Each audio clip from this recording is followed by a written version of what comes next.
На мирен протест пред паркови и зеленило, но и пред собранието на град Скопје, вработените во јавното предпријатие и фирмите Керки, Луна и Флораком побараа да им биде исплатена платата за август, регресот, но и јубилејната награда за 2022 година. Доколку до утре платата не биде исплатена, од понеделник ќе пристапат и кон блокада на улиците. Имавме состанок мировен со директорот. Тој ни обеќа дека до 23 ќе има плата, но за жал во вторникот не ја исплати. За денеска планираме тука, но ако не се исплати платата до утре до 12 часот, тогаш во понеделник ќе стапиме во генерален штрајк, со тоа што ќе ги блокираме улиците. Тоа ќе го договориме во суткос, така да сигурно ќе има порадикални мерки. Вработените имаат поддршка од независниот синдикат на државната администрација, како и од независниот синдикат на паркови и зеленило.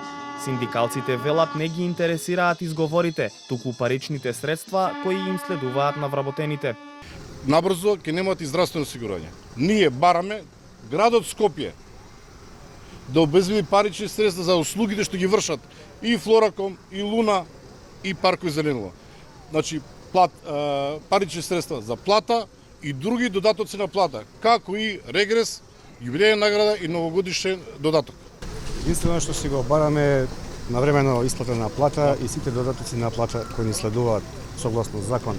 Не бараме ништо друго. Нас изговорите не ги плаќаат сметките. Од град Скопје велат дека се ненадлежни околу исплатата на платите и другите надоместоци на вработените и топката ја префрлаат кон јавното предпријатие, односно на управниот и надзорниот одбор на паркови и зеленило, кои ги избира Советот на град Скопје.